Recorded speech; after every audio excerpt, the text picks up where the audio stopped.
We are live. We are live. Welcome to College Football's Peek Around the Corner with your host, Greg Flugar. We cover everything in college football because we love everything in college football. And if you do us well, please subscribe to our channel. Smash the like button if you like our content. Share the video with your family and friends if you want to support this college football independent rebel outpost with a donation to help us keep the lights on and grow the channel. Just hit that $sign where you make your comments, and I will get to your super chat as quick as I possibly can. Welcome everybody into the studio that sits on the corner, the very corner of Keith Jackson Parkway and Kurt Gowdy Avenue. Do not be afraid. Do not be afraid to become a legend with your comments and with your phone calls. A beautiful Friday, May 29th. We're a few days away from June, which means we're closer to July, which means we're closer to August, which means we're closer to college football week 0. Week 0. Again, I'm gonna show a couple of these before I always forget to show these.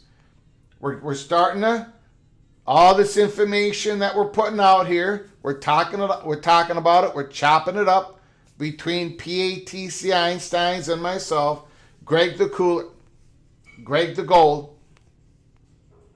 You're looking at the line, the current line for NCAA, NC State and Virginia, North Carolina and TCU, Clemson, LSU, 11.5.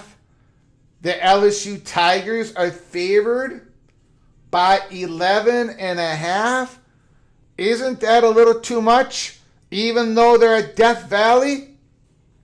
Well, I'll let you guys decide for now, but today at College Football Peek Around the Corner, we are going to put the LSU Tigers under the spotlight. The Spotlight series, after a little pause during the SEC spring meetings, the CFP PATC Spotlight goes to Death Valley, and we're going to be putting the spotlight right on them. Right on those LSU Tigers. So buckle up, brace for impact. Again, LSU is our 37th team we have covered during the offseason. We begin with the Miami Hurricanes, USC, Boston College, Kentucky, Baylor. We went through the month of April. At the end of the month of April, Michigan State, Texas A&M. Then we went into the month of May. May 1st, Oklahoma State, Nebraska, Vanderbilt. We did the Virginia teams. We did Wake Forest. We did West Virginia. Then we went on to South Carolina, through Madison, BYU, those fighting Irish, those Utes, those evil Buckeyes, the Spoilermakers, the evil Hawkeyes, North Carolina, Syracuse, Mississippi State, Florida. And then we have finally made it to the one and only Death Valley LSU. So, for those who have been here, you know I am higher on LSU basically than anybody else. There's only I do think the Tigers are missing just a little bit of juice on something. We'll talk about it later on. I don't want to give it away. I do not want to give it away. But I got the LSU Tigers in the SEC championship game. I've got them safely in the 12-team playoffs. And I'm going to tell you why I think that is during the spotlight. I do think they're missing some juice. We'll talk about it. But I think it's going to be a very successful first year in Baton Rouge for Lane Kiffin. I think Lane Kiffin is going to get the springboard that he truly desires in the first year at LSU. And I think a lot of people in the SEC do not want Lane Kiffin to get that springboard effect. They do not want him, they don't want him to be successful in year one. Because if Lane Kiffin is successful in year one, buckle up, brace for impact. The Georgia Bulldogs, the Texas Longhorn, the Texas A&M Aggies, the Tennessee Volunteers, and the rest of you. But I don't think you're going to get your wish. Don't think you're going to get your wish. I think Lane Kiffin is going to have a very good year one, and I think it's going to surprise a lot of folk out there. So we are going to get into that. Let me know. Let me know how wrong I got it once again. But we haven't done it yet. So wait up, Stormy Cyclone, the Iowa State Cyclone. My goodness, starts this off as a super chat. Thank you so very much. $5 holla. $5 holla.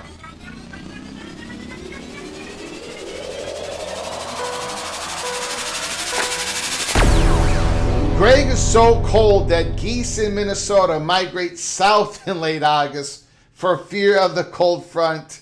Wow. Unbelievable. Look, you know what? I'm not going to look. I got to take responsibility. I have to take accountability. I do. I'm not going to blame Stormy Cyclone for his elbows. I'm not going to blame Mowing After Dark for his daily elbows. I'm not going to blame you all for mocking me. 4 years in a row. This channel has been only on for 4 years. Every single year,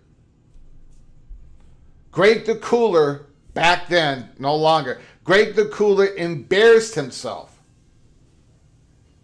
I had a losing record every year against the spread.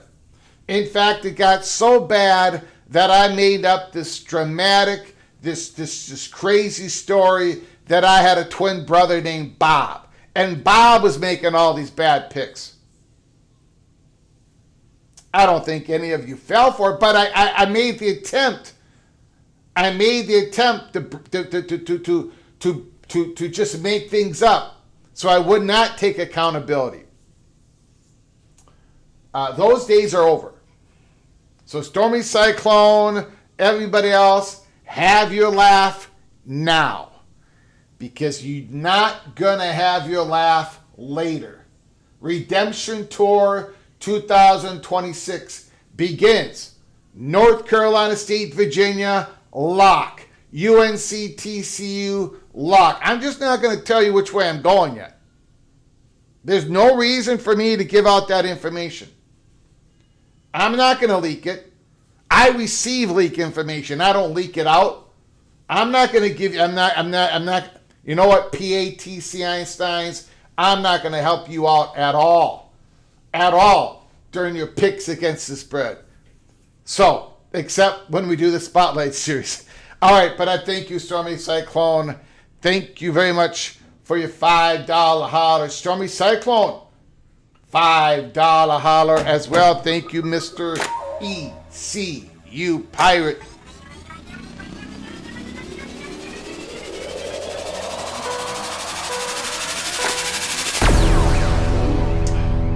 Props to my 3-seed American champion ECU Pirates for shutting down the number 2 seed, the Tennessee Volunteers, 7-3 in the opening game at Chapel Hill Regional. Go Pirates. Congratulations, Kenneth Maynor and the ECU Pirates.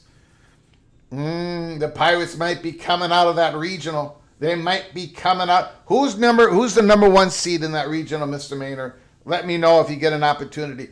Thank you, sir, for the $5 holler. Thank you for all your support. I thank you very much.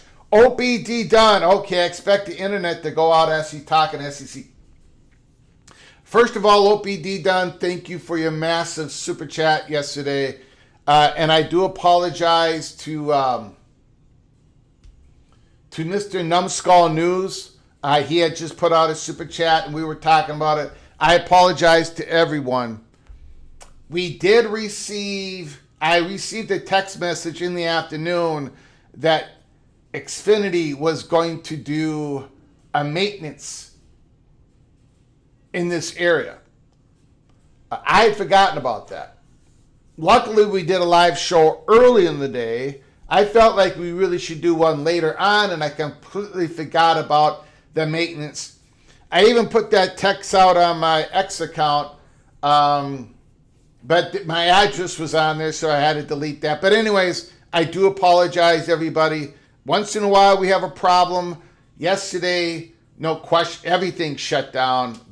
The little journal said, what's going on my internet? Because she was working on something. So, I apologize. OPD done. Everybody else, I do apologize. Sorry about that. UNC is the number 1 seed. Thank you, Preston from Greensboro, North Carolina. AFKA, UNC beat them as well. Texas Tech softball beat the Florida. Ole Miss and Mississippi State. Bob Pflugar is now in the loony bin with, I won't say that other name. Thank you, Two Master. Appreciate you coming on in. Rich Austin knows it's Greg the Gold this year. Absolutely Greg the Gold. MBM, Greg is so cold, he's cooling Minnesota AI data centers right now, and he doesn't even know it. Wow. Again, I got to take it. I got to take it on the chin. I have to take it on the chin. But you know who else has to take it on the chin?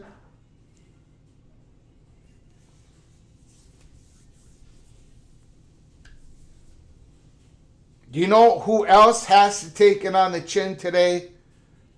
I started the show yesterday, the live show, going after the Southeastern Conference for their being upset about the metrics. And we're going to go more into that today. But again, the story is the Big 12 is not getting any respect out there from the Southeastern Conference. We're going to get into that. And the story is important for one prime reason. We'll get into that. So yesterday, I started a live show going after the Southeastern Conference. Today, I'm going after the Big Ten. And I went after you, Big Ten, on this subject months ago. And now it's getting even more embarrassing. This is absolutely ridiculous. Let's start off with that. Let's get this done. And then we'll go to the roll call, and we got a lot of things to cover today. But this is ridiculous. Let me show you. And I know, look, Big Ten people are going to get upset with me. And that's fine. Let me have it in the chat room. Let me have it with the phone calls. But first, I'm going to let the Big Ten have it. The Big 12, Ross Dellinger. The Big 12 presidents and chancellors in attendance today at the league meetings committed to signing the CSC participant agreement. Sources tell Yahoo Sports, and while the PA isn't binding without all the A4 schools, unlikely, the Big 12 believes this will show a commitment to the rules.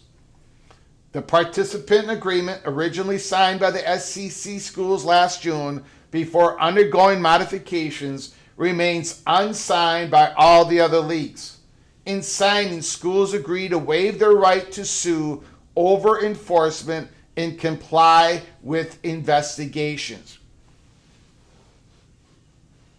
Now listen. In signing this participant agreement, you are agreeing to waive their right, the schools, to sue over enforcement and comply with investigations. You're not, you can still say, I disagree. You can still appeal it. Who's ever being wrong can go to arbitration, the players. You, as a school, cannot sue, and you have to comply with the investigations. That's all this means. It's important. But my question is, why aren't you signing it? See, we are the problem. We, the schools, are the problem. Oh, nobody's following the rules. We're not. The CSC is our creation. The Deloitte Clearinghouse, the creation. The Rev Share, it's our creation. Yes, there was a thumb on top of us, the House lawyers in the class action lawsuit, along with two other class action lawsuits that they're folded up into one. But we all signed off on that class action lawsuit. Every single school. Every single Big Ten school. So if you're going to sign off on the agreement, why aren't you signing off on this participant agreement? All you're saying is, I'm going to comply with the investigations. The investigations of the College Sports Commission, which we created. The Big Ten is not allowing themselves to be governed. You can go ahead and come with me at this argument, and I'll take it, but I'm going to fight right back. Don't tell me about bleeping state laws. The state laws exist, okay? The Attorney General can do whatever he or she wants, okay? The lawyers can pop in, pop out, okay? The participant agreement is the school is not going to sue, and the school is going to let the investigation and the investigators in. Because that is what you do when you are part of an association, when you have signed on the dotted line to a class action lawsuit, and part of that class action lawsuit is to go by the blessed rules that were put down in the settlement that we all agreed upon. You know, the Southeastern Conference all signed the agreement, the original agreement. And then nobody else did. So the Southeastern Conference is like, again, and just another example, by the way, and again, people are going to say I'm an SEC homer. I'm not. They're all evil. But the SEC is like, again, how can we trust anybody? We're the only ones who signed the agreement. And then people are poking holes in it, just like we always do. We never let ourselves be governed. And now there's this new written participant agreement. And now the Big 12 schools are signing it. Why isn't the Big 10? Nebraska, the 18 players went to arbitration. They lost the arbitration case. But the school took an active role in the supporting. Why? Nebraska, you signed on the dotted line. Minnesota, Purdue, Rutgers, Michigan, UCLA, every one of those schools should be signing on the dotted line. Every one of you. It doesn't take your right away from, if you want to do a breakaway, partial, extreme, whatever the Big Ten is cooking up, and I think they're doing a lot of stuff in the kitchen. You still should sign the participant agreement. It's actually hurting your argument when you don't. If you sign the participant agreement, that does not take your rights away. If I'm trying to get everybody together to go back to Kessler, the lawyers, and get something adjusted in the settlement, all you are doing is saying, we are going to comply with the investigators, and you're not going to take an active role in suing. You're not going to sue. Your state can, if they want. Your favorite lawyers can, but you're not going to take you're not going to sue, and you're not going to support the suit. That's all that it is saying. I remember the arguments when the SEC was the only one to sign the regional agreement, and there was some Big 12 schools that said, we're not signing. I got a lot of things like West Virginia state law says this. That has nothing to do with West Virginia University. All they would be doing is sign an agreement that says we'll comply with the investigation and that we're not going to sue the CSC. The state, West Virginia, by God, West Virginia can by God still sue if they want to sue. But the university's not. It's like Kansas, Kansas State, West Virginia, BYU, Utah, they're all a part of this association called the Big 12. There's a bylaw. Everybody signs the dotted line in the bylaw. They're going by the rules. That's what you do in an association. The Big Ten signed off on this. Every one of them should be signing their participant agreement. And I still have yet to find one reason why they shouldn't be. I don't get it. Let me know how wrong I got it once again. But that is my going after the Big Ten. The Big 12 goes out there and does it. The ACC should follow up. The SEC should sign the new one, and the Big Ten should. In general, don't sign your rights away. Bimba 75-79, Michigan, Your blessed Michigan has signed agreements with inside the Big Ten. You are a part of the Big Ten Association. You're going by the Big Ten rules.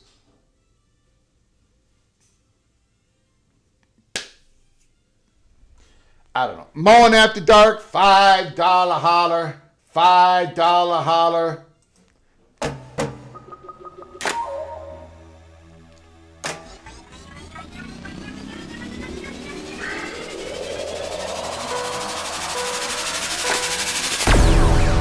Greg is so cold he can hold a piping hot bowl of Wendy's chili and turn it into a Frosty. Thank you, Mohr After Dark, for the $5 holler. I did have a Culver's chili a couple of days ago. The little gentleman and I went out, and she had a little bit of something, and I got a Culver's chili. It was very good. They only gave me a couple of crackers, but what can you do? They did not know that they were serving the fat guy from Minnesota. Else they would have given me 4 crackers instead of 2. Thank you, Mohr After Dark. Thank you for the $5 holler. I do appreciate it, sir. Thank you very much. Okay. Let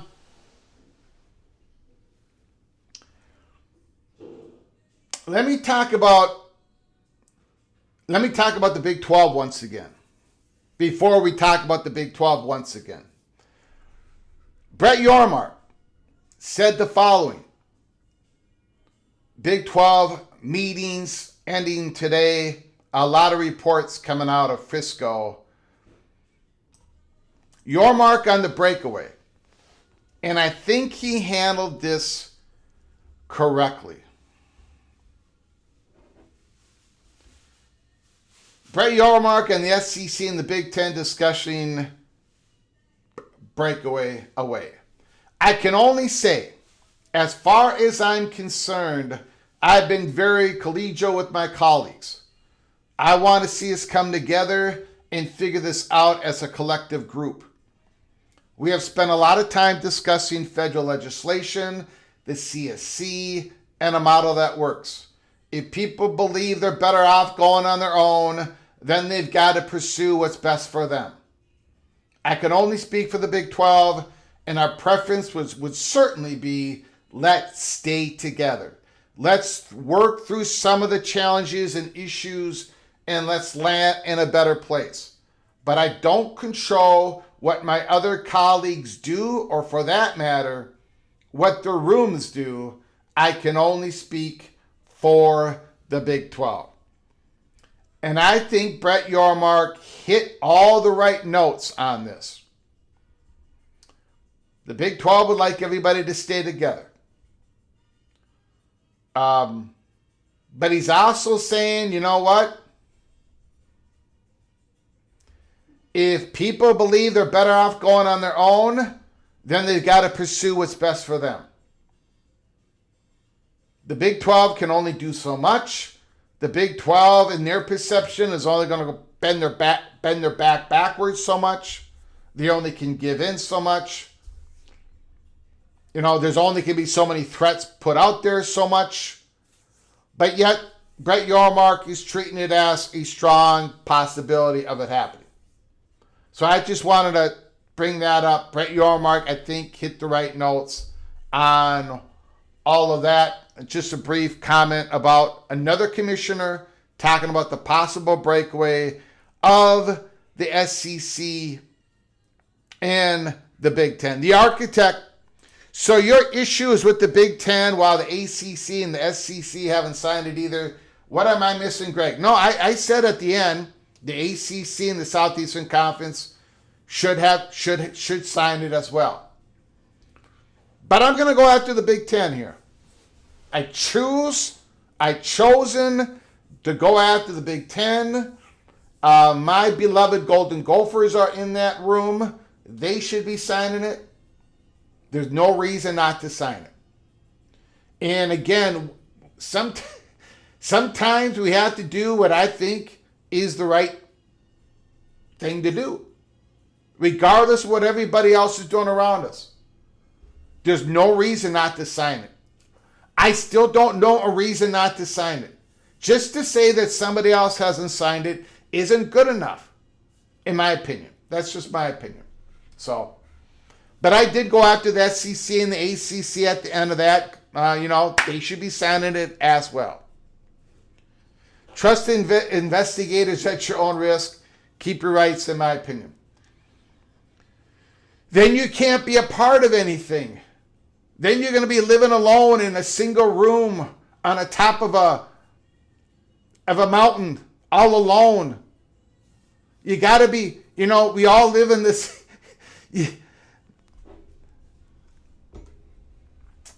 Okay. All right.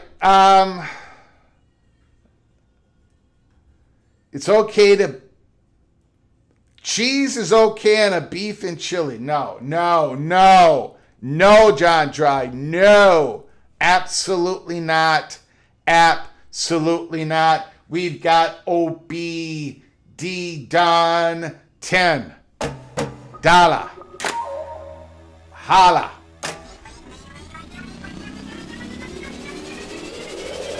Cheese on chili when there's beef in it.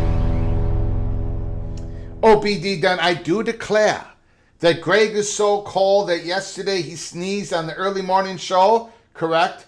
That he knocked out the internet on the second show. Brr. Oh boy, OBD done now is getting in the action. OB done is starting to throw the elbows, and I may have to be a little bit tougher on the LSU Tigers during our spotlight. Let's first go through the roll call. We will get to it in a moment. Thank you, OPD Don. Thank you for your incredible generosity.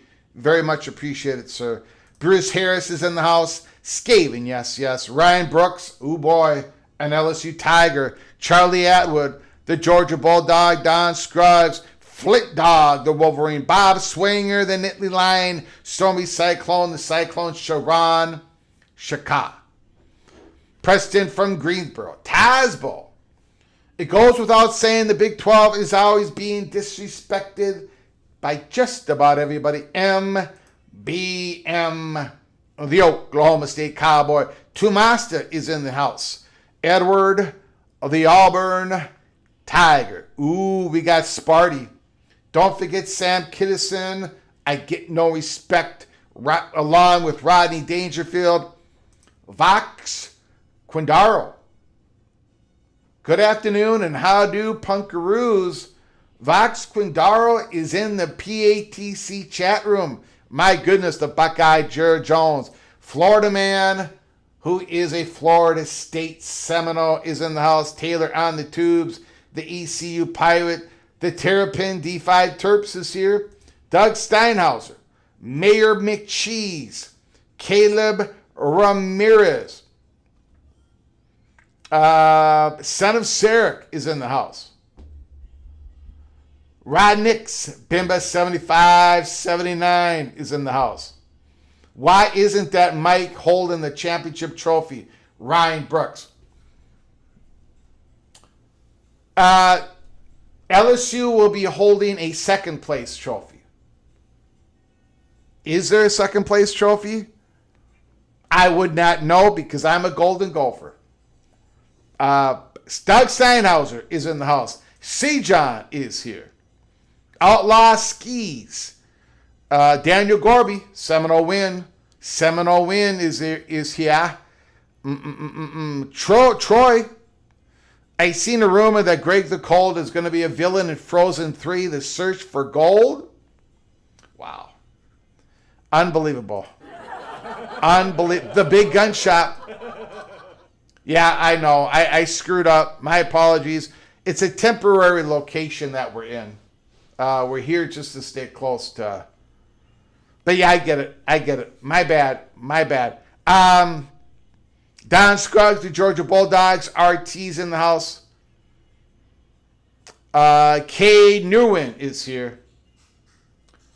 Morris Simmons, thanks for coming on in, Morris Simmons. Appreciate it. Write a letter to the Minnesota administrator to sign, Greg. You know what? I'll do that. I will do that. I will absolutely do it. And they'll listen to me. They will absolutely listen to me. Who else is here? Cal Bears is in the house. Azon the Kid. Thanks for coming on in, Azon. I appreciate it. Observer is here.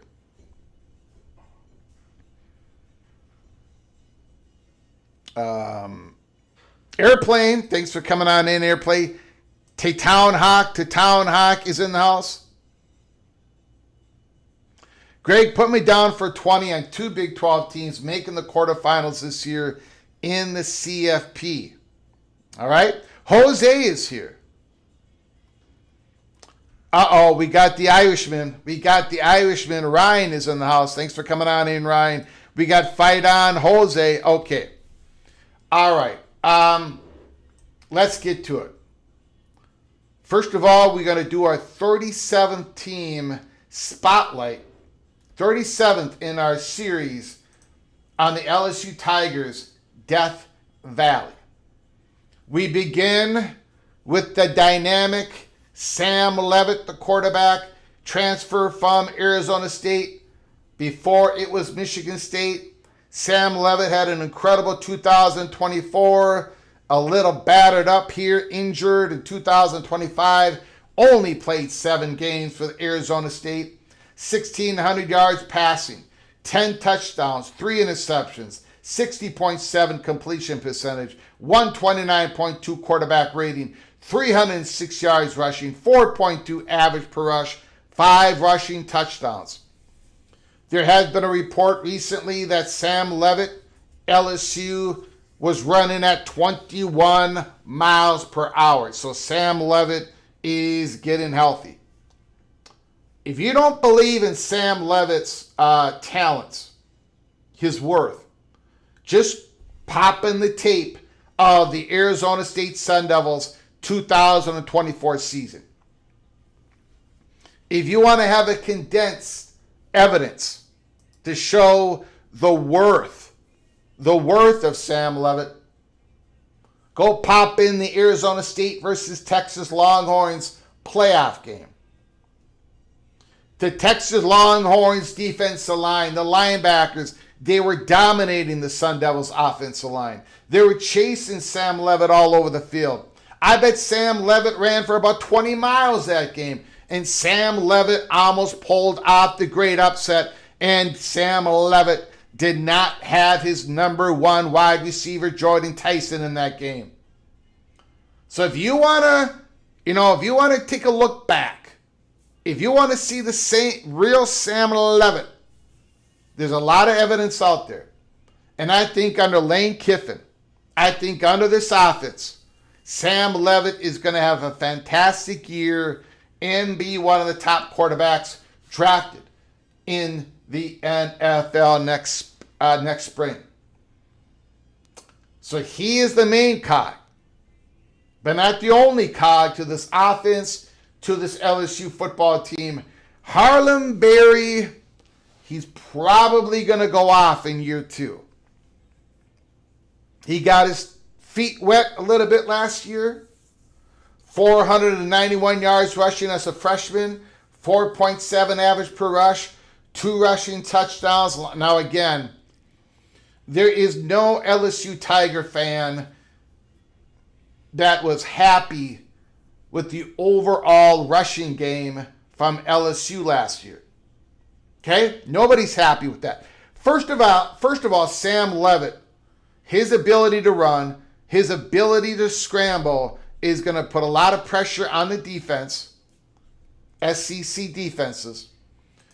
His ability to pass, check it downfield, make big plays, going to loosen it up for Harlem Berry. And hopefully for the LSU Tigers, it's going to be loosening up for Caden Durham. He had a little bit of a setback last year. 2 years ago, he had a much better season. Last year, 505 yards rushing, 4.5 average per rush, 3 rushing touchdowns, good out of the backfield, 16 receptions, 91 yards receiving, 5.7 average per rush. Now, OPD Don says it haven't been in years on the Tigers running game. Again, disappointing. Caden Durham disappointed. LSU disappointed. Caden Durham went into the portal. He did. He went into the portal. Then he came back out of the portal. And he's going to be playing with the LSU Tigers once again in Death Valley. Again, a little bit disappointing, but a whole lot of promise here. A whole lot of promise. Barry Durham back together with Sam Levitt in the backfield.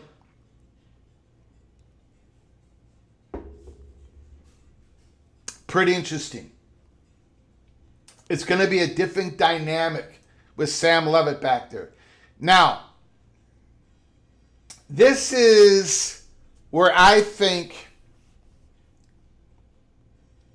in 2027, LSU Tigers, 2028 LSU Tigers, 2029 LSU Tigers, I think you're going to go back and watch, look back at the 2026 season and go, you know,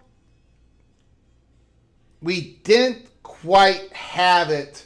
We had some good players, but we did not have that big time top end juice that we needed out of the wide receiver position.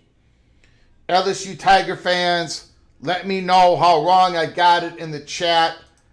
Again, Jace Brown is a very good wide receiver. And with Sam Levitt, he could have a spectacular season this year. So don't get it twisted. Jace Brown, the Big 12 people in the chat know, very good wide receiver for the Wildcats. 41 receptions, 712 receiving yards, 17.4 average per rush, 5 receiving touchdowns. Very, is he a SEC wide receiver number 1?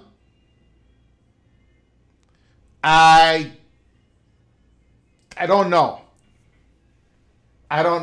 Jace Brown has had 2 really good years in a row. But I don't know if I would consider him a wide receiver number 1. Maybe. We'll see. Another interesting wide receiver that the LSU Tigers got in the portal. And I was a big fan of his after his freshman season. But he's been nicked up over the last couple of years. He's been nicked up, and that is Eugene Wilson, the transfer from Florida Gators. He might be absolutely spectacular this year. It's really hard to know. He got injured again last year. Florida Gators did not have a passing game. Sam Levitt is 3 times the quarterback that DJ Legway is. Sorry, Florida Gator fans, and sorry, Baylor fans. So a Eugene Wilson, a Jace Brown, along with a Caden Durham, along with the,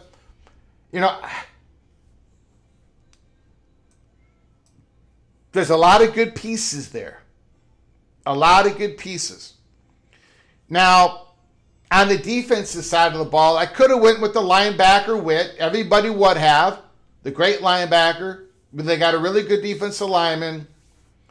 But I went with the second highest rated true freshman cornerback in the entire country. The second highest rated PFF defensive back in the nation. And that is Mr. D.J. Pickett. 29 solo tackles a freshman. 37 combination tackles. 3 tackle for losses. 2 sacks. 3 interceptions for the freshman.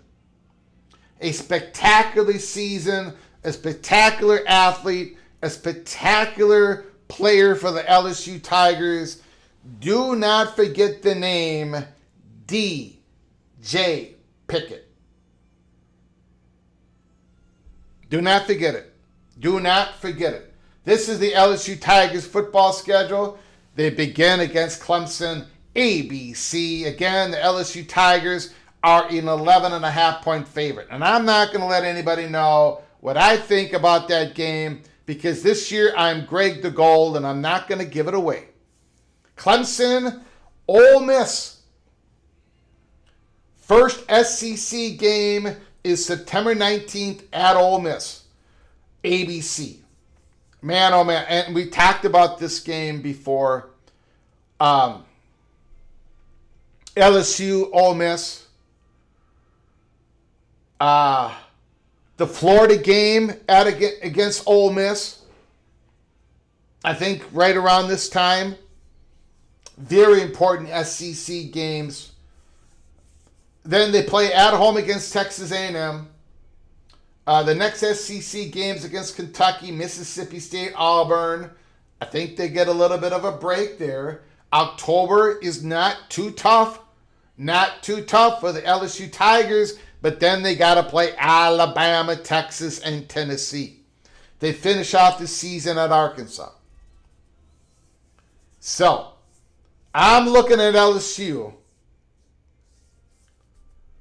being 8-0 going against Alabama. 7-1 the worst. 8-0. I think I got them going there. I got the LSU Tigers. As you all know.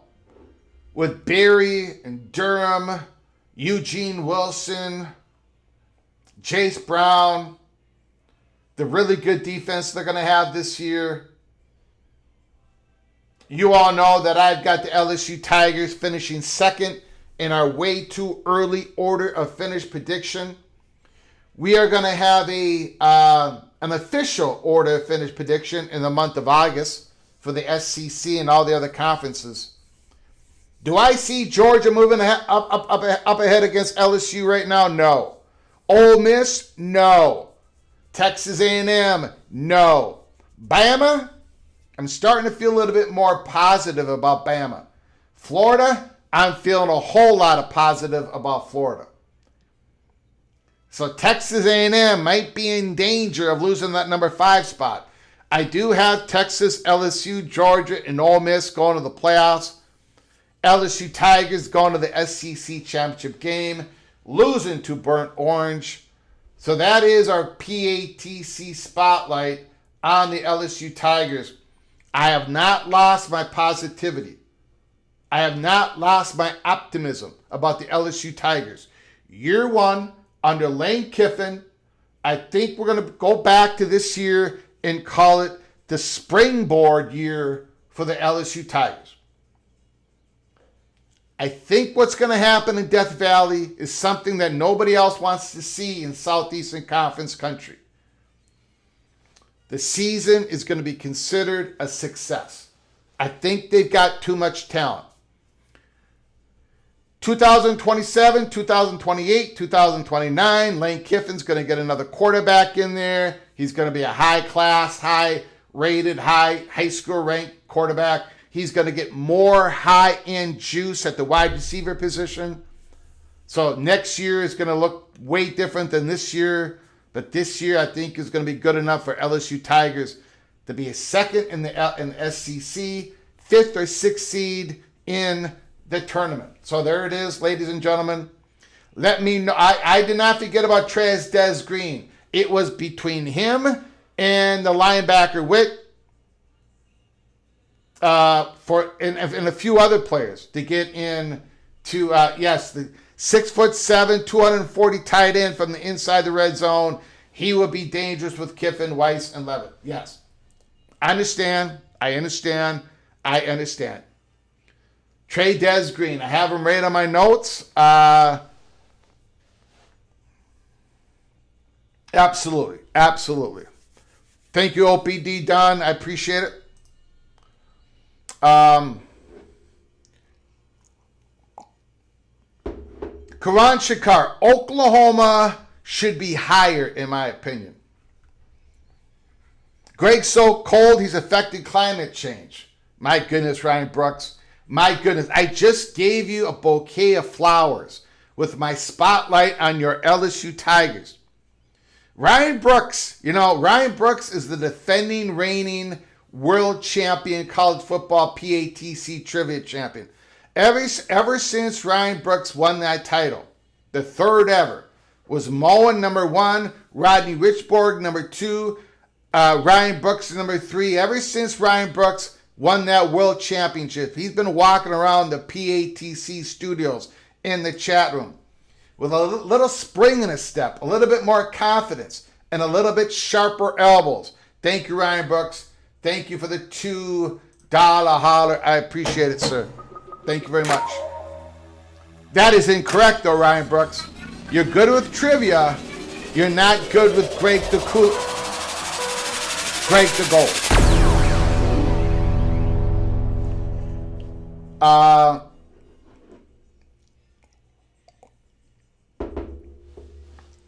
Okay. All right, let's get into the main story here.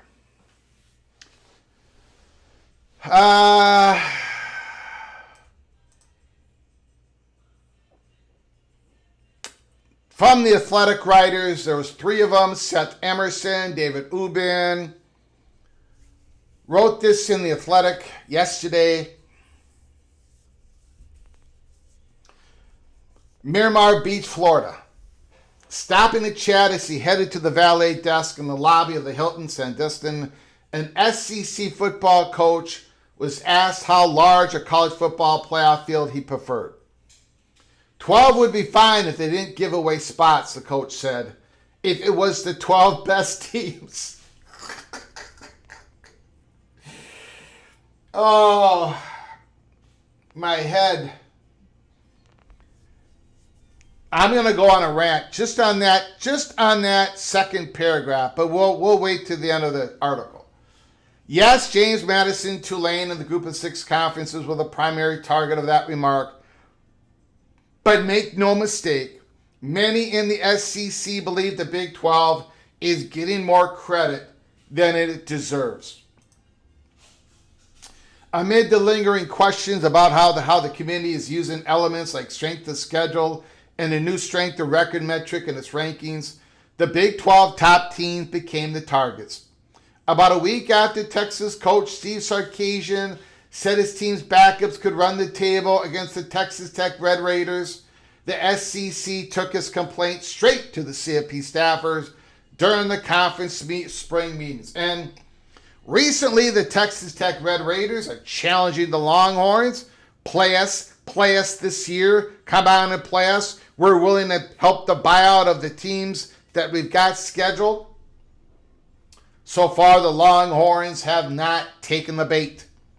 The coaches and athletic directors meeting with the college football playoff officials on Tuesday largely centered around a need for clarity on how the committee would compare the strength of the SEC schedules, featuring 9 conference games for the first time this fall to schedules from the Big 12 or the ACC.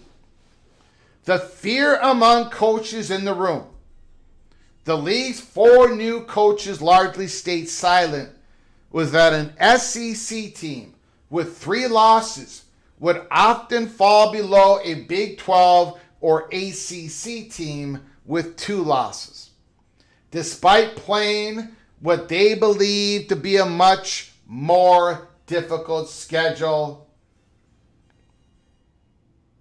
When I go through this article,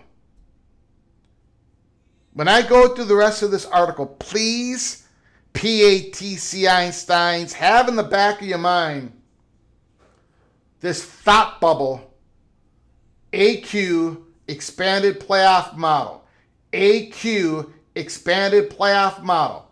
Because that is what some people in the Southeastern Conference are starting to pay more attention to. Back to the article.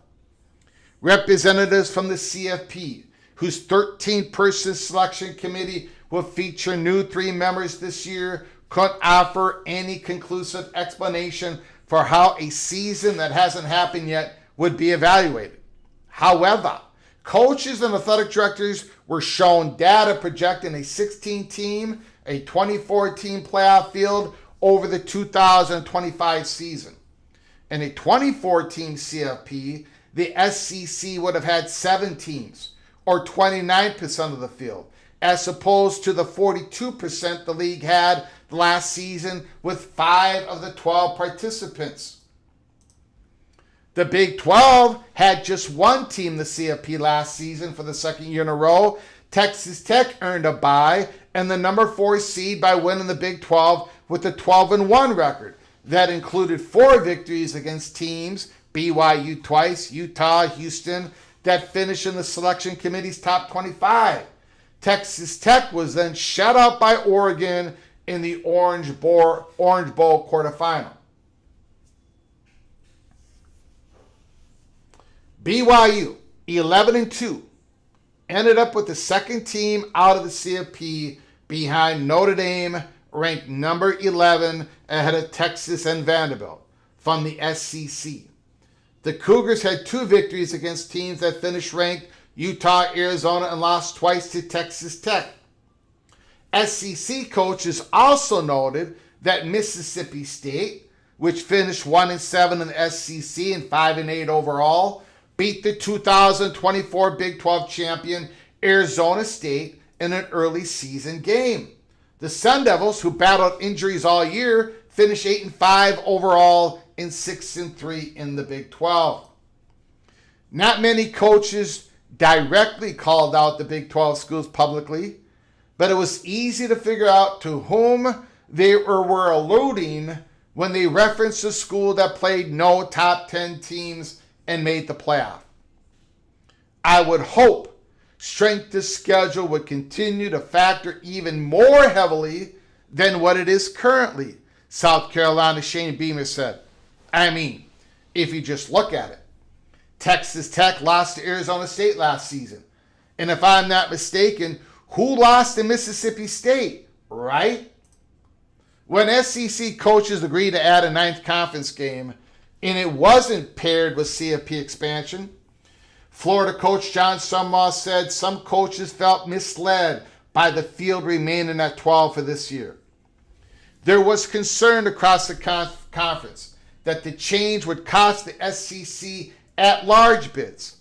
The 8 bids the SEC has earned in 2 years of the 12-team playoff are the most by any conference. Beamer said that they had a healthy discussion with the CFP on Tuesday afternoon, which he called enlightening. Arkansas Athletic Director Hunter Yurchuk, who is the committee chair and the CFP's new senior advisor for the football, Justin Fuente, a former head coach at Memphis and Virginia Tech, also spoke to the coaches and athletic directors on Tuesday and fielded questions about how the committee operates. There was no discussion this week of a timeline for a decision by the SEC on its playoff format preference. We haven't polled each other or put our heads together to figure out a universal policy or platform we're on, Beamer said.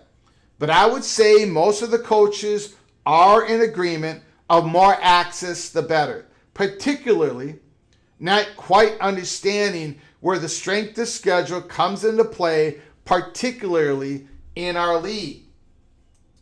9-game schedule regrets. Smart has always been an advocate for going on a 9-game schedule. Now it's upon him this season, this week, he confessed there might be some regret. Several other coaches tied it to a specific gripe. When they were here last year, they left with the impression that if the SEC went to 9 games, the playoff would expand to 16. If not, you're just adding a conference game. You're going to get half the teams in this league an extra loss, Beamer said. Asked if he now regretted going to 9 games, Beamer acknowledged there were other things at play, such as ESPN giving the SEC more money to add a 9th game, but at the same time, it's a challenge, Beamer said. And finally, in the article, I think 9 games is going to be very, very, very, very, very, very difficult for the SEC, said Missouri Eli Drinkwitz, who also said he understood going to 9 games would lead to playoff expansion. But it is what it is, and ready to tackle. And we ain't undoing it. It took us 6 years to get here. You know what, Eli Drinkwitz?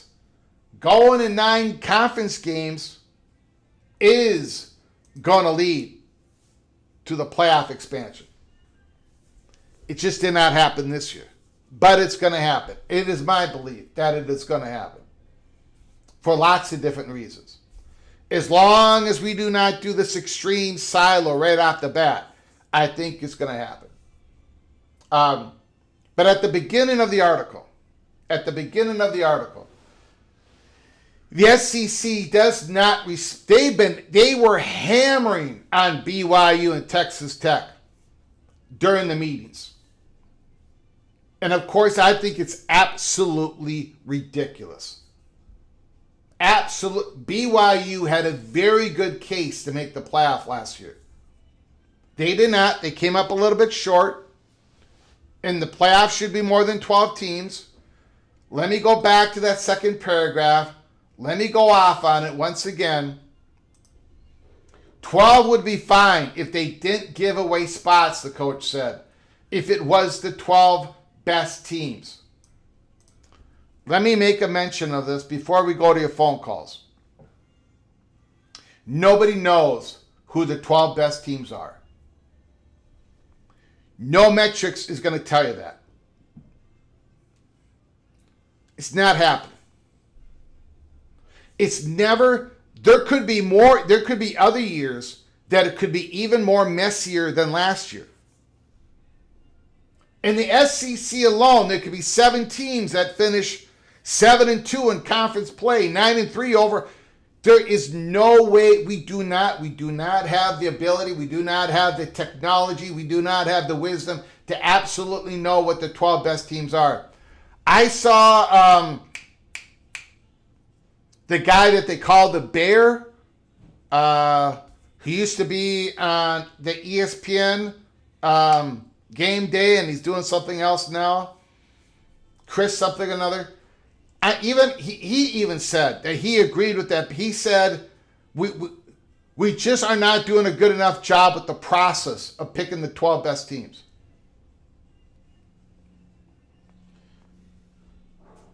Not in this day and age of college football. There is no certainty that you're getting the best 12 teams. It's not even a certainty you're getting the 12 teams that mostly deserve it. These data points are never going to be clear cut. Basically what the SEC is saying, what they're saying is a 9-3 SEC team, you're going to have to go 11-1 in the ACC of the Big 12. Or you should not be ahead of us. Because that Texas Longhorn team, as good as they were, they had a bad loss in there. Alabama, when they went 9-3 and they just missed, they had a bad loss, and most of the SEC thought Alabama should have been in there over a 2-loss ACC team. So what the Southeastern Conference is saying, and they've been saying this for years, because we've got this incredible schedule, and they've got a tougher schedule, but basically almost entirely that the teams in the Big 12 and the ACC have to go 0 or 1 loss, and they're not making it. Notre Dame had 2 losses. They did not make it. They're talking about in article, people coming out of the meetings. It's in the Heather Dinich article of ESPN. I do not have enough time to cover it. People were kind of thinking Vanderbilt should be in the playoffs because they were 10-2 and a very tough, rugged SEC. I'm okay with Vanderbilt being in the playoffs. I'm okay with the Longhorns being in the playoffs because I have no idea. They were very good last year. BYU should have been in the playoffs. The playoffs should be more than 12 teams. Everybody wants to make this argument. Not everybody. There's a certain segment of people that do not want to go away from 12, and they're just saying that the problem is we need a better process. We need to look at the metrics more. I think that is all. I would rather we have arguments after the selection committee is done, as they put up the playoffs, the teams, and the playoff format. I would rather have us have the argument on who was number 8 versus who was number 9, 10, and 11. Who was the last team to get the last spot for a first round bye, second round home game. Had that argument between who is 13, 14, 15, 16, 17, 18 on who gets that first round home game versus who has to go on the road game. And had that argument on who's 22, 23, 24, 25, 26, 27 on the teams that just made the playoffs and the teams that did not quite make the playoffs. Instead of having this ridiculous argument, well, everything works if we just had a better process to figure out to put the best 12 teams in there. There's enough spots. There ain't enough spots. There's not enough spots. There ain't. There isn't. Whatever the correct language is. 12 is not the right number. It just so happens that the playoff doesn't work with 16 teams either. So we got to go to the Army of 24, in my opinion. Let me know. I'm going to go. We've got a Ricky Tungate. We've got a Irish Ryan too. Hold on, everybody. Let me go to the super chats. We'll get to the phone calls. $10 holler, Mr. Hoosier, Ricky Tungate.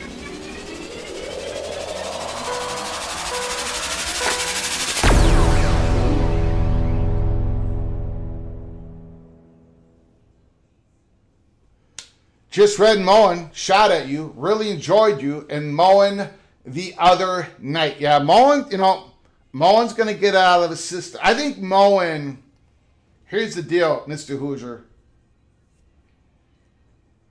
I think Mohr is having the same jitterness. Right before, about a month before, it was official that Indiana was going to play the Buckeyes in the Big Ten championship game. Mohr felt a little uneasy. He saw the Hoosiers coming, right? So he threw a couple of extra elbows at the Indiana Hoosiers. That is what he's feeling about Greg the Gold. He knows that Greg the Gold is coming. He knows that Greg the Gold is going to embarrass Mohr, Wild Jude, Nathan, and the world champion against the spread, Mr. Daniel Gygax. I'm going to embarrass them this year in 2026. So Mohr is throwing his shots right now because he's not going to be able to throw his shots during the year. Thank you for the $10 holler, Ricky Tungate. I appreciate it so very much. Ryan, the Irishman. The Irishman.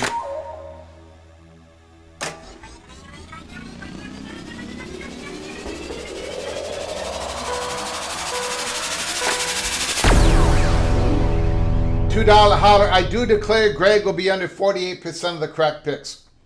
I cannot officially book that in, Irishman, because again, the prediction has to be about a team, about a coach, something to do with a football game in some aspect or another.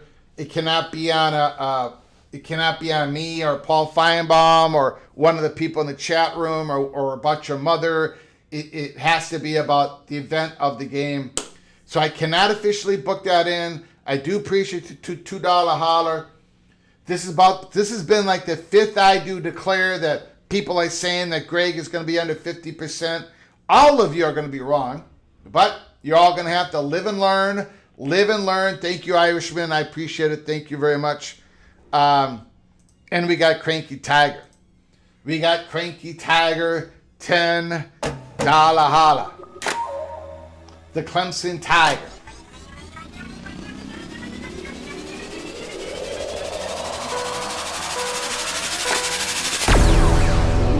Greg is so cold, he sweats snow.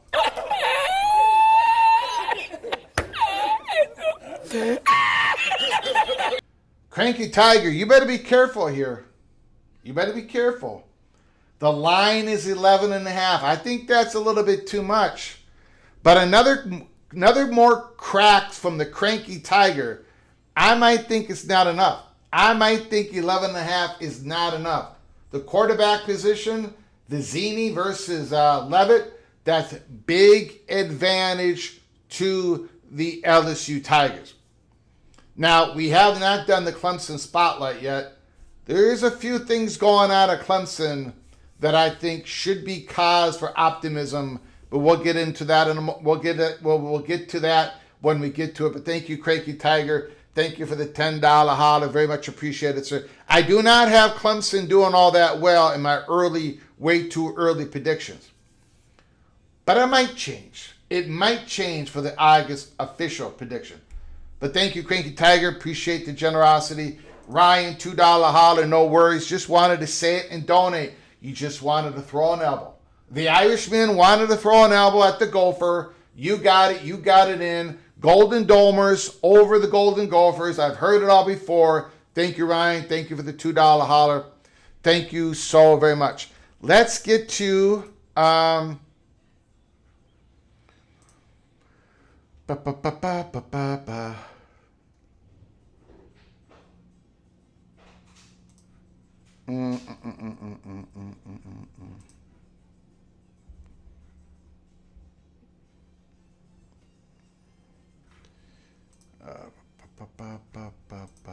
hold on one second.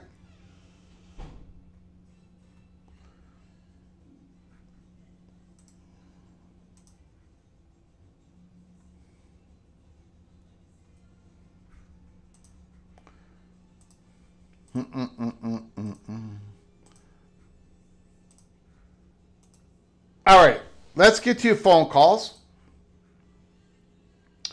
Talk about anything in college football that your heart desires. You do not have to talk about what I've been talking about on your phone calls. You have the floor. You talk about anything you want to talk about. 763-260-1333. Same as the Super Chat.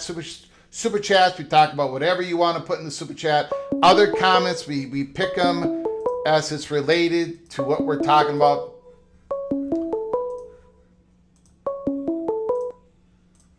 From Rick, the floor is yours. I do appreciate you calling, sir. And go ahead. oh, good. Great. Your remark brings up this dead issue, this body that's been buried for months, and he brings it back up, and you're on the bandwagon. Yes, again. I am. Yes, I'm on that airplane that's about to crash. You couldn't be more wrong. You guys are, all of you guys are sounding like the little general, by the way. But go ahead. You never sign away your rights. You never heard of the old adage? I'm sure you have. He who represents himself as a fool for a client. You never sign away your rights. Well, we do it all the time.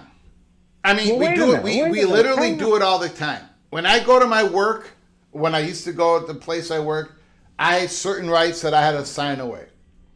When you enter into a conference, you are signing the bylaw agreement. There's signatures on those saying that we're going to follow the rules. And we don't follow the rules, we're going to be investigated, and we're going to have to take the punishment.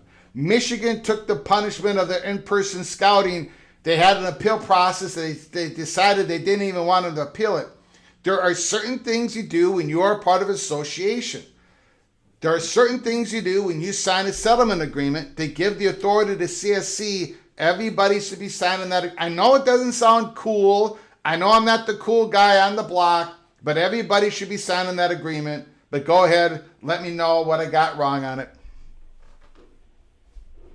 What you got wrong on it was the logic that you're using. Got it. Let me tell you the logic that you're using. You're using Maria Cantwell logic. You're using Ted Cruz logic. You're using Jack Swarbrick logic. You're using Cody Campbell logic. You're telling them that because you want to sign away your rights, they need to do it too.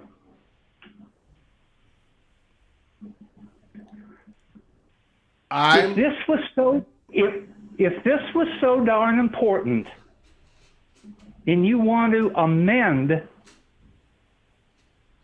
the House settlement, which is what this is doing, why wasn't it included in the House settlement? I'll answer the question for you. I know you know the answer. I didn't even understand the question.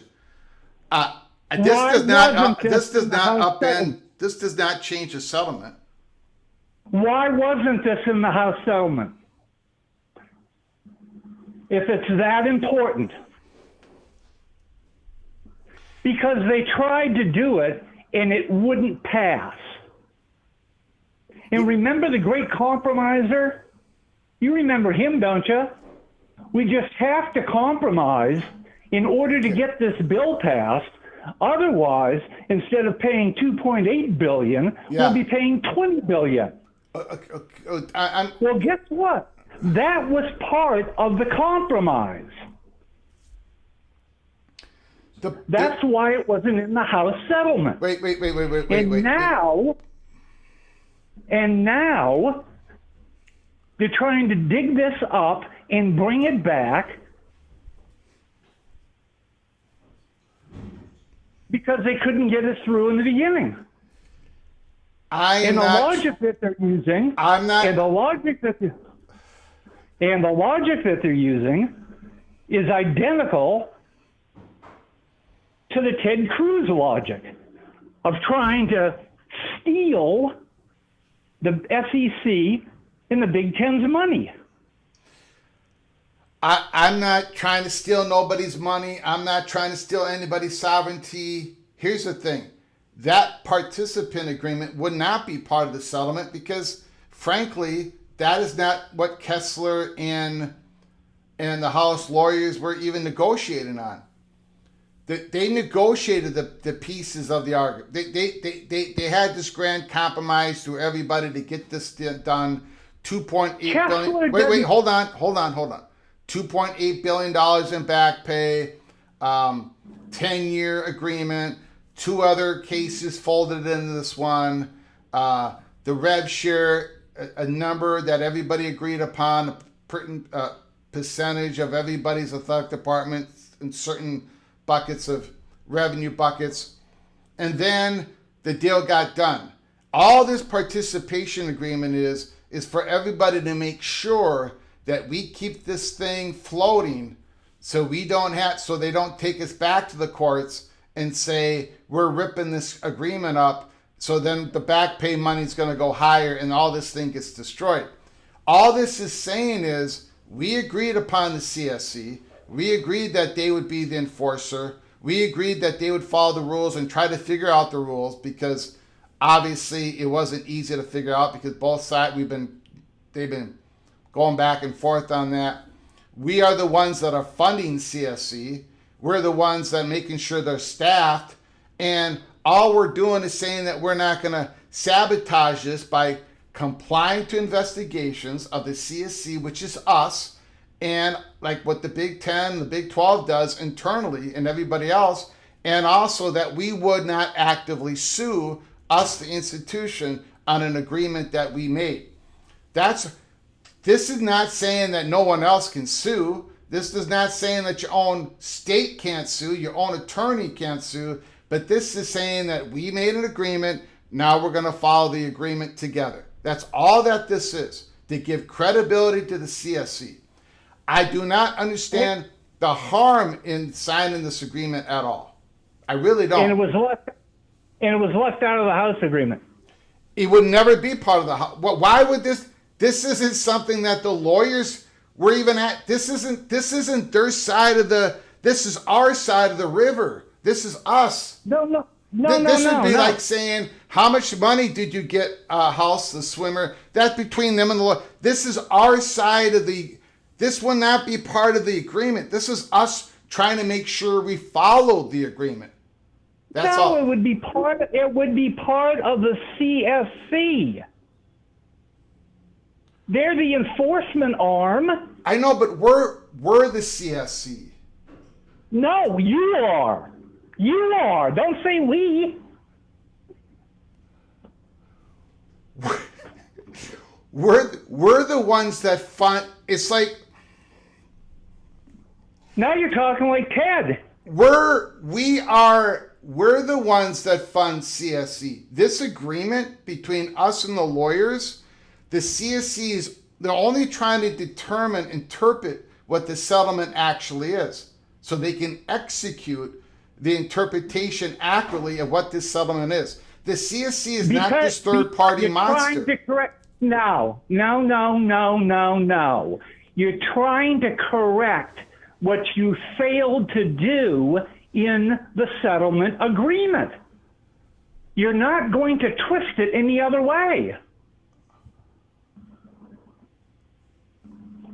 It could have and should have been in it, but it never could be because everybody, all 136 or whatever the beautiful number is, wouldn't all agree to it. But they did all agree to it. No, not that part. What part? Not the part to not sue.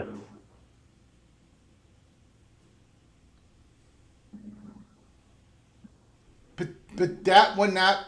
I understand what you're saying, but that would never be a part of the, because we're not suing them. It would not be a part of the settlement with them. It's us. It's us. Okay, and I'm going to say it again. That's part of the CSC enforcement. That is you. That's us. Okay. All of the 136 agreeing to the rules of the CSC.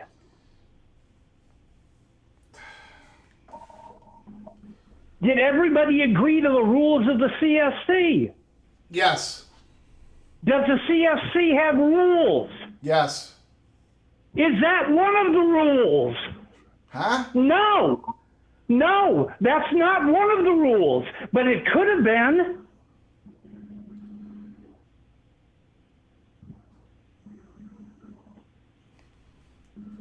We're all right. No, you understand me completely. All I can say, all I can do is throw my hands up and say we are completely ungovernable. Because you chose to be. You agreed to it. All 136. All 136 agreed to it. These are the rules we're going to follow. Well, now you got them.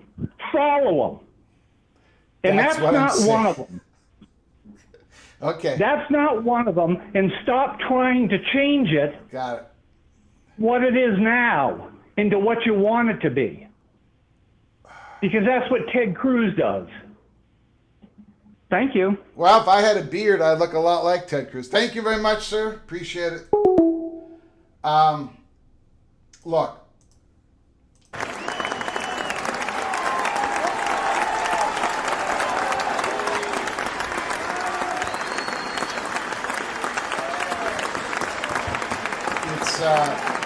I respect Rick's opinion. I respect his phone call. I respect all your.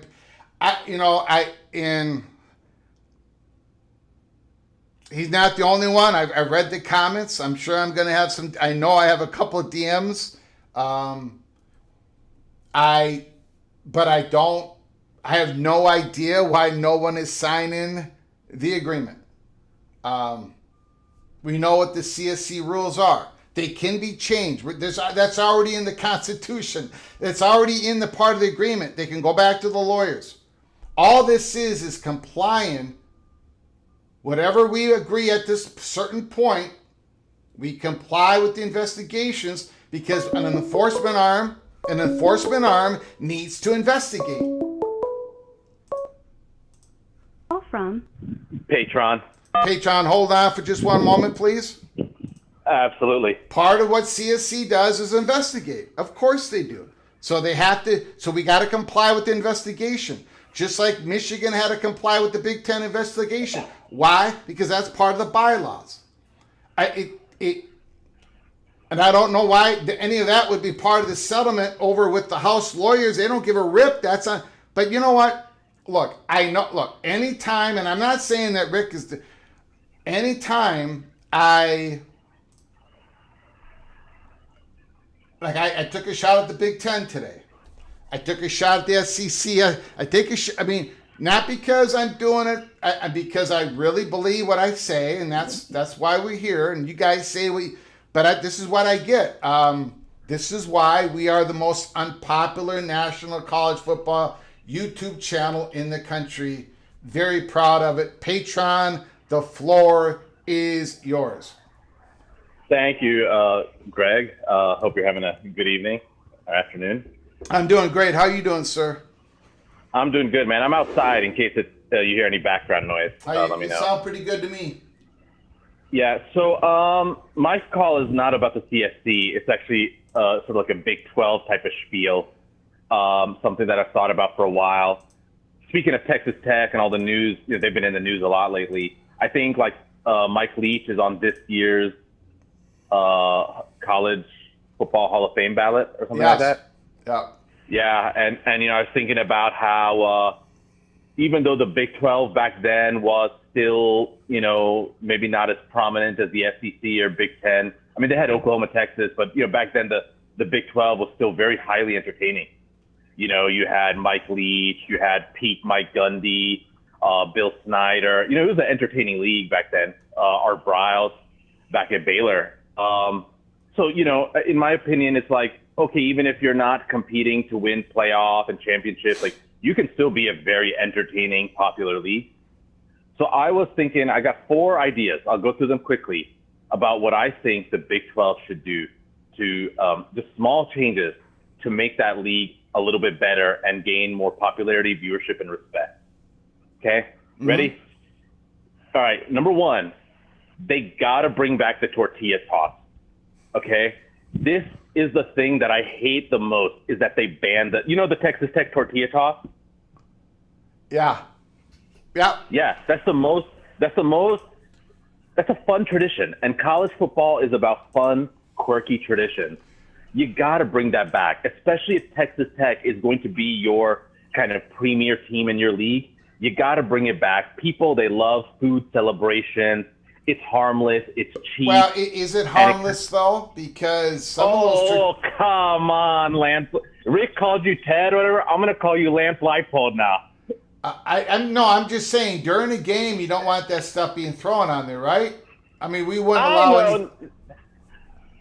You're right. Not during the game. Maybe like the pregame, where the cameras like swoop in. They can make it kind of cinematic or theatric. It's their version of a cheap Osceola or a War Eagle or something like that, right? Dotting the I on the band. But it's fun. It's fun. It's quirky. Young people like it, and people like food traditions. And so the second thing kind of leads into that is, if you notice, the NFL, what are they trying to do? They're really heavily trying to target the Latin American market, right? Young Hispanics, Latin American market. They want to supplant soccer with football as the primary sport in the rest of the Western Hemisphere, right? You saw the halftime show, Bad Bunny. I don't know if you watched it or if you're aware of it. Boy, people really want me to get in trouble today. I watched about 10 seconds of it. My wife, she don't like that. She doesn't like that type of music. We watched about 10 seconds. We turned it. Yeah. Okay. Yeah, I get it. Like, it's intended to target the young audience, right? I don't even know who Bad Bunny is. I didn't even know who he was before they announced it. It's clearly targeted towards a very young audience because that's an expanding demographic that they gotta crack into that market. And we see college football teams playing internationally as well, trying to promote their brand. Yep. What are you doing? What are you doing playing in Ireland? You got Avery Johnson's relatives fighting out in the street in Ireland. Ireland's like a small country. I get it, they have money, but look at NC State, Virginia. They're playing down in Brazil. I think you may do a watch party for that to open the season, right? There is so much football appetite south of the border and among the Hispanic population in the U.S. that the Big 12 has a chance to penetrate a market that the Big 10 and SEC have not. and it's a growing market, which is sort of that south of the border, Hispanic American. You have the border states, Arizona, Texas, Florida into the Caribbean. I think the Big 12, they should play a game in Mexico. They should sort of establish themselves as the preferred conference for people in the rest of the hemisphere. Okay, that's number 2. Number 3 is they really need to embrace the rivalries. I don't know if you saw the news, like Kansas State, Iowa State, they don't want to use the term Farmageddon anymore because it's apparently they don't want to stereotype themselves as farm schools. Have you seen this in the news? Yeah, I saw people talking about it. Yes, and that was a while ago. Yep. Yeah, it was a while ago, but your show moves so fast, Greg. I had to feel for a long time. I know. Yeah. Yeah. No question. So it's like they need to embrace Farmageddon. That people love that. You can embrace it. Corn versus wheat. Stop trying to destroy and dismantle the rivalry or make it less popular. Embrace it. I think another one that they could do is like a Houston UCF space race type of thing. I mean, we live in the space age, right? SpaceX and all that, right? So embrace and sort of cultivate these rivalries.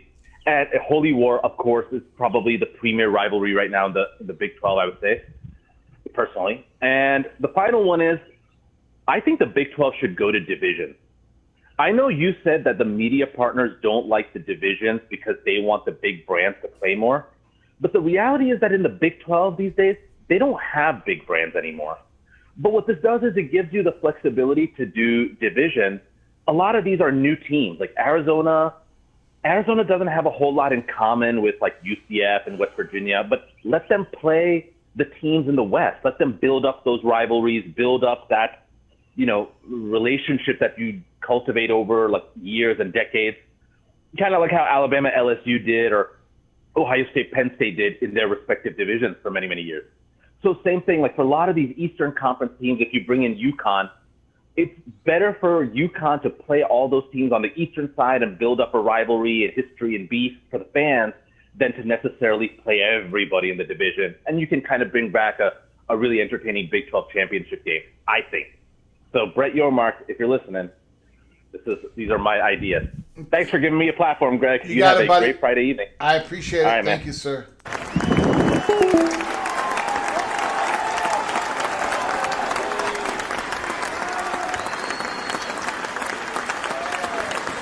Well, we do know that Brett Yormark has been attempting to have live events, Big 12 events in Mexico. And there's just another report that came out today talking about that. So I think he would. I think he's not in his head yes if he could hear what you said, Patron.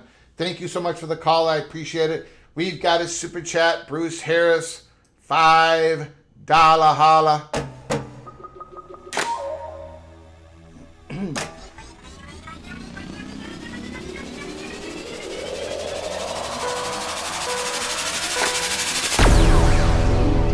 Greg's so cold he buys Cherry Coke Zero straight off the shelf, and it's already cold.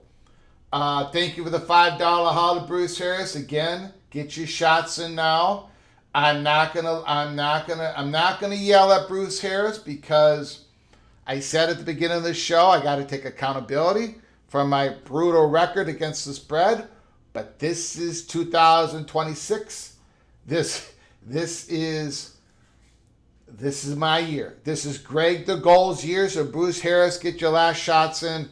Thank you, Mr. Sooner, for your $5 holler, for your generosity. Very much appreciated, sir. Very much appreciated.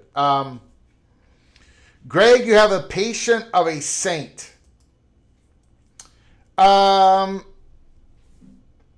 want to take a moment on that. I have no problems with people disagreeing with me passionately. I think we do this all the time in the show. People agree, people disagree, all that. I don't think I have a patient of a saint. I try to be, but, I come up short. That's what Christians do. We know we come up short every day. But there is a certain line that does get crossed from once in a while that I have to take action on. I had to take action here in the chat room just about 3 minutes ago on somebody. I do not mind if you communicate with me and disagree. I don't even care if you get really upset with me. But when you start calling me stuff and you start absolutely losing it because we just happen to disagree, that is, my patience runs out. Today I had to block somebody, a long-time PATC member, because walls and walls of DM texts calling me I'm not even, like a segregationist, that I don't have sympathy for the Big 12, that I don't, that if I don't change my tune, I would lose half the audience. That on and on and on and on. And finally, I had to take action. Number one, I love Big 12 football. I love ACC football. Number two, I'm against going to the silos. How many times do I have to say it? How many times do I have to say I'm against these conferences going in their silos? I think it's uncharted waters, definitely uncharted waters. I think it's dangerous waters. All I have expressed is the following. The threat is real. I said it months ago. And now it's happening, where the threat has become really real. All I did was get accurate information on it. I'm against it. I'm against cutting off the G6 axis. I'm for a 2014 playoff. But you know what I'm also against? I'm also against taking away schools' freedom of association. Consistently, I'm against it. Again, in this wall, all these text messages I received from this individual, I'm being reminded once again that the top of the Big Ten could leave Minnesota behind. I know that. I've said that 1,000 times. And I'm not going to take the Buckeyes, the Wolverines, and Nittany Lions freedom of association away from them.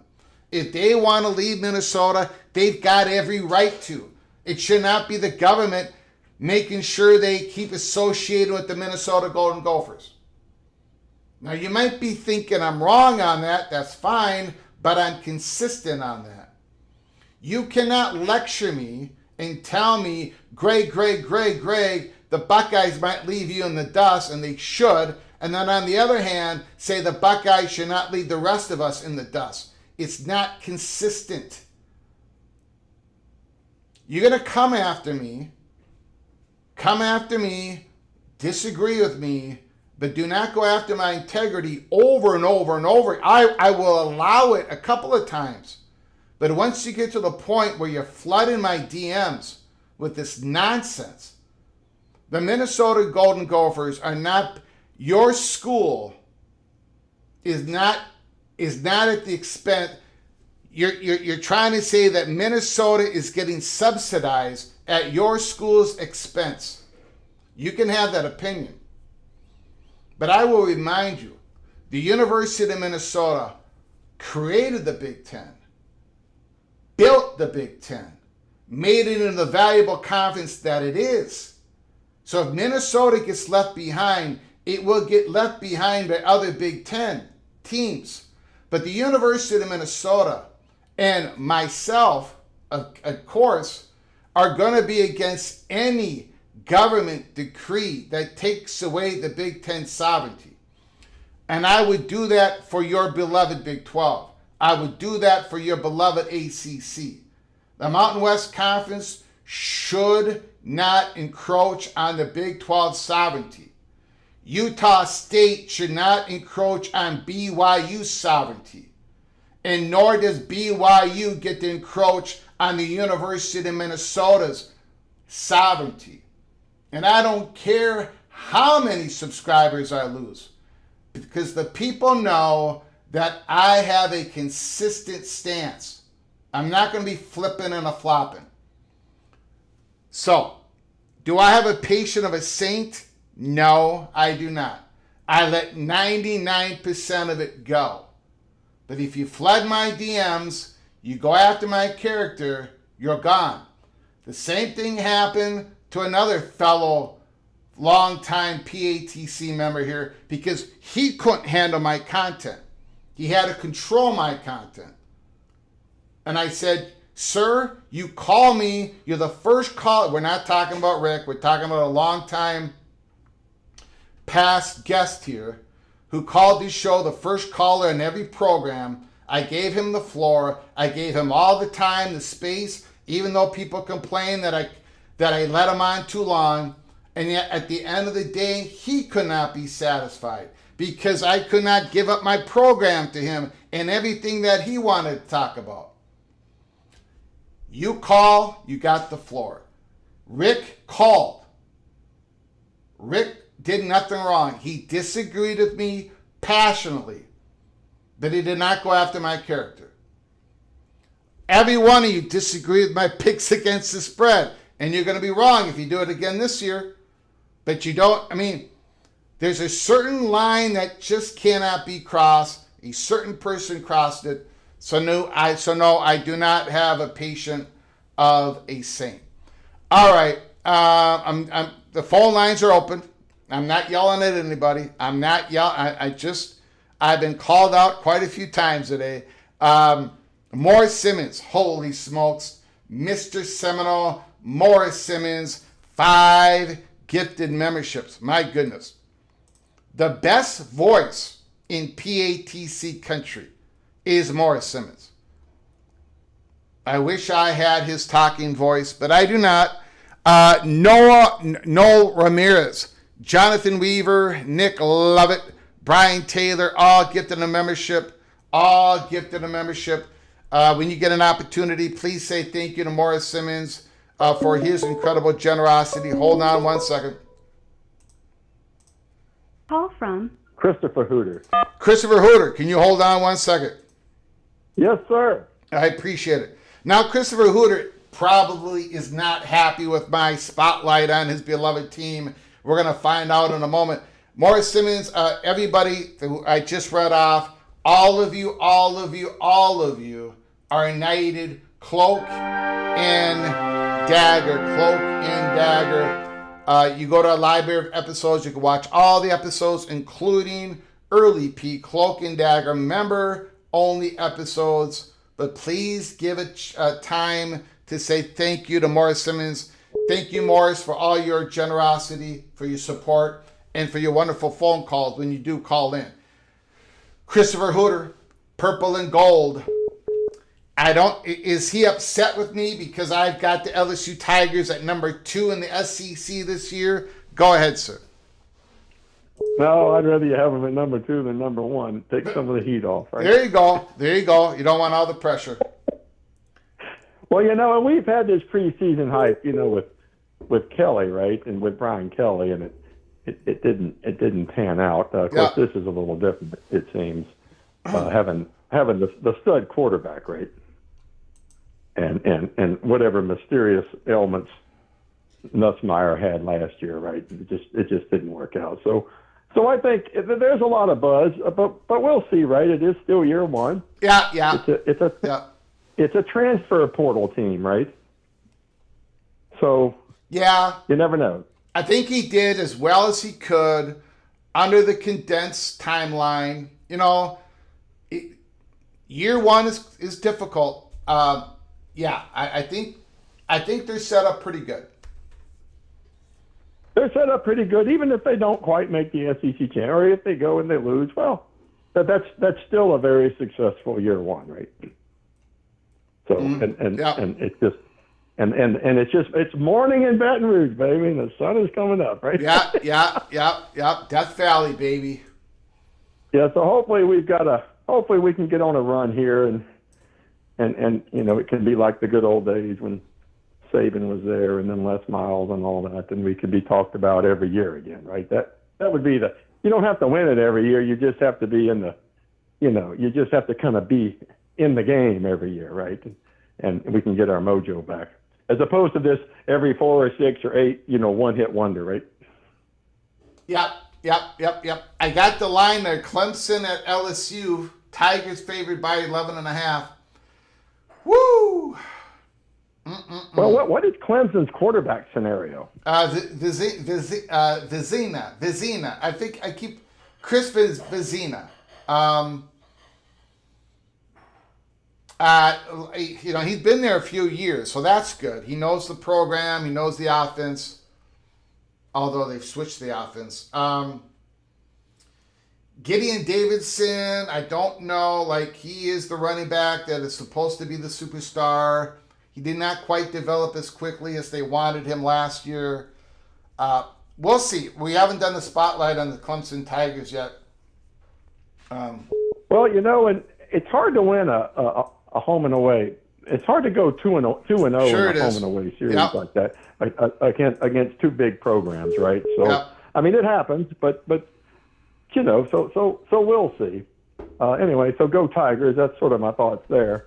I'm kind of in the show me mode. I want to, I want to see it. Come on, Kiffin, show me, right? Anyway, so the silo. Nobody wants anybody to go silo, but what is the alternative? I don't know. It's not this bill. That's for sure. Right? So we assume Congress is not going to give them an antitrust exemption. I think that's a safe assumption. Unless you want a gun to be put to your head. Yeah. Right? Yep. So we're not going to get an antitrust exemption. We somehow want to codify the House agreement. How do you do that without going silo? I don't know. And nobody has an answer to that. So they're going to go silent. And I don't understand how people could be mad at them for that. I mean, what do you want them to do? Yeah. Well, what are they supposed to do? I don't know. That's why we're heading down this uncharted waters, this dangerous waters. Right. Yep. Right, yeah, no, they shouldn't go silo. Okay, then we can all be sued and we can all sink. And rather than a House settlement of 2 or 3 billion, it can be 10 billion. Yeah, that's winning. No, they got to go silo. Yeah. They got to have rules. They got to have transfer rules. They got to have NIL. I don't know, some sort of guardrails around the Wild Wild West NIL. Is it collective bargaining agreement? Although, how do you collective bargaining with a high school senior? I'm not real sure, but I don't get the animosity toward the SEC and the Big Ten on this issue because there is no choice. They're doing what they must do, and if you were in their shoes, you'd do it too. Let's see. Yeah, and they might do it. They might do it as well. So. Now, is it a hard silo, or maybe we're just talking about the nature of the silo? Right? We're not going to know, sir. We're not going to know unless if they pull the trigger, then, yeah. We're not going to know. Not for a while. It's a big deal to lose the NCAA basketball tournament and the NCAA baseball, and nobody wins, right? I mean, it's a big loss, right? Especially baseball. Yeah. I mean, the SEC is loaded in baseball, right? Yeah. So to pull out of the NCAA baseball, that would be devastating to the NCAA baseball, to the whole thing. So hopefully they can figure something out, at least on the Olympic sports. But all the weeping, wailing, and gnashing of teeth against the SEC, again, what do you want them to do? Yep. And nobody can answer that. Anyway, I said my piece. Have a good weekend, buddy. Okay? You got it, buddy. I appreciate it, sir. Yes, sir. Christopher Hooter. Okay, bye.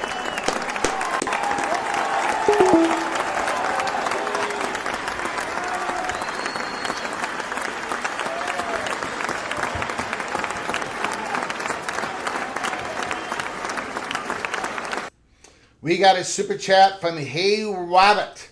Hey Wabbit. Mississippi State, the Bulldogs. I caught your preview of Mississippi State. Thank you.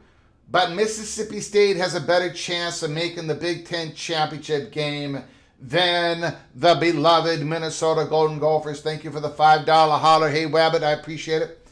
Steven Stingray, Mississippi State Bulldog fan, has invited me on his show. Once again, I'll be on his radio show out of Alabama the week, sometime right before that game goes off, kickoffs that week. Been on his show before. I forget what his guest host name is, but and it's on YouTube. You know, it's a podcast on YouTube. The last time I chopped it up with him was right before bowl season. So I'm going to be on his show. I'll make sure everybody knows, hey, Wabbit, and everybody else. So then we're going to be previewing on his show out in Alabama, Minnesota, and Mississippi State. September 12th, 3:30 Eastern Time, 2:30 Central Time on CBS. So thank you, hey, Wabbit. I appreciate your $5 holler. Thank you for coming on in. I appreciate it. Mr. Bulldog, thank you very much. Mississippi State, just don't bring those cowbells to Minnesota. They're going to wake us up too much. Don't bring those cowbells to Minnesota, and everything should be just fine. Eva Badger, and it's going to be beautiful weather, so don't worry about it, hey, Wabbit. Eva Badger, Super Chat, $10 holla.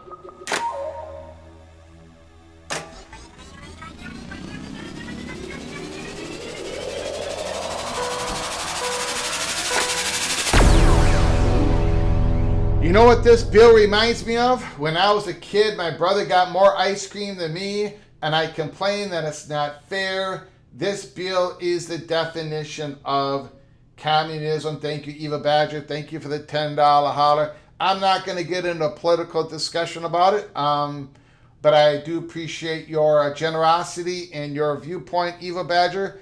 I will say, and I put this out on my X account, it's the last thing that I put out there before we did the live show. If you want, you can follow me at Flug Empire, FLUGEMPIRE. You see it on the bottom of the screen, the ticker here. I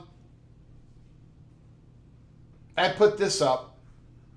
Some revenue streams and advantages are more evil than other revenue streams and advantages. Thus, only the more evil revenue streams and advantages should be targeted by governmental bills bought by those who hold the lesser evil revenue streams and advantages, brought to you by Cody University. And of course, I put that up there because, and not to pick on Texas Tech, but we'll use them. Texas Tech has a lot of advantages, and their advantages are not being targeted.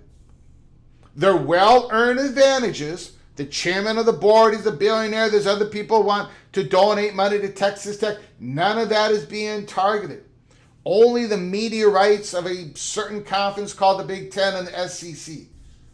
Some schools' advantages are not being targeted. Some schools' advantages are being targeted. Right? Some streams of revenue are more evil than others, I guess. So, I don't know. Just something to think about. I know a lot of you disagree with me. I've already been chewed out enough. Thank you very much today. Eva Badger, thank you for your $10 holler. Just to go over everything once again, we did an LSU spotlight. LSU Spotlight, the LSU Tigers. Again, we have we're starting again our Spotlight series. The LSU Tigers are the 37th team we spotlighted. On tomorrow's live show, Saturday, May 30th, there's going to be a new team we're going to spotlight. We're going to go all through 68 Power 4 conference teams, and then we're going to do the G6 schools. Some G6 schools that we believe at PATC can be the representative into the college football playoffs for the G6 schools. So, Spotlight Series continues. We did it last year. People are loving it this year. Look, we're only going an inch deep on this, right? We did not talk about the great tight end of LSU. We did not talk about the great linebacker of LSU. We didn't even talk about Lane Kiffin. We are going to do it all again in July, about mid-July to mid-August. We're going to go through all the teams again. We're going to make our final prediction. We're going to talk about the line of scrimmage. We only talk about 5 players, the football schedule, my outlook, because I've learned after 4 years of doing this channel during the off season, people do want to talk football. People do want to talk football, but only in short little drops, short little segments, because our attention spans just are not there anymore. So a little bit of football here, a little bit of football. I cannot do this show during the off season without talking football. I mean, that's why we have this channel. During the season, it's all football, almost. Like during the off season, we got to be talking about these teams, right? So we do it every day. And we've already done it once when we made our way too early prediction. We're doing it in the Spotlight Series. We're going to do it again in July and August when we make our final predictions. So that's how we do it. These Spotlight Series, we're just dropping in a little bit here, a little bit there. We're talking about it. We're just reminding everybody, we're letting it marinate a little bit. A good example of that is right after I did the Georgia Tech Spotlight, somebody DM'd me, and they're out in Germany. I think Germany. Maybe Austria. Somewhere. Switzerland. Somewhere. And they said, my goodness, I'm a Georgia Tech fan, and I don't know if I was in a coma, but I had no idea that Justin Haynes is transferred to Georgia Tech. Like, he had no idea that Justice Haynes, who was at Michigan and before that was at Alabama, went to Georgia Tech. His father was a big-time Georgia Bulldog. Like, this is like a big... So, again, things happen during the off-season and the quick transfer portal that I think a lot of us, including me, we even forget about because so many things are happening. So we're just going through the teams, spotlighting them, marinated a little bit more, and then in July and August, we'll go deeper in the weeds. And by the time kickoff season begins, we'll kind of have a contour of the storylines that the PATC is going to be following in every single conference. So I appreciate all you guys being patient with this, but it's something that I've got to do. We got to talk football during the off season, and is one of the reasons why I think this show is growing so much here in the last couple of months. I do want to thank everybody once again for the donations. Eva Badger, Hay Wabbit, Christopher Hooter, Morris Simmons, Bruce Harris, Ryan Cranky Tiger, Ryan Brooks, Ricky Tungate, Ryan again, Mohr After Dark, OPD Dunn, Kenneth Maynard, Stormy Cyclone. We've got a Christopher Hooter. I did not get to that without Congress. What is the silo alternative? I have no idea. As Christopher Hooter eloquently said in his phone call, who knows? I don't have one.